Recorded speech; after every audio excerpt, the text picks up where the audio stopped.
Hi everyone, welcome back to another video from Tech Basics.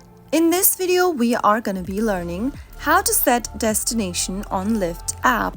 So without wasting much of our time, let's dive into the video. First of all, tap open the Lyft application from your app drawer.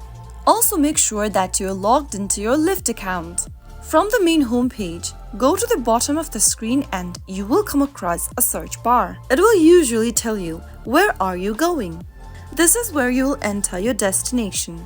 Go ahead and tap on it and where it says destination, and then type in your address of your destination. After you manually type in the destination name, you can tap on one of the search results in order to choose the destination. You can also tap on Set on Map at the bottom and drop the pin and select a location that you'd like to set up as your destination.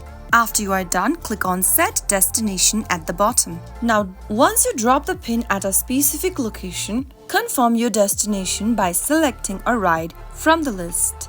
Now tap on OK and personalize your ride if applicable. Finally, tap Next and tap on Confirm and Request. So that is how you will be able to set up a destination on Lyft app in just a couple of minutes. If you found the video to be helpful, go ahead and give us a thumbs up. Don't forget to subscribe to our channel by hitting the subscribe button. Press on the notification bell so that you'll never miss another upcoming upload from us. I will see you again in the next episode. Thank you for watching.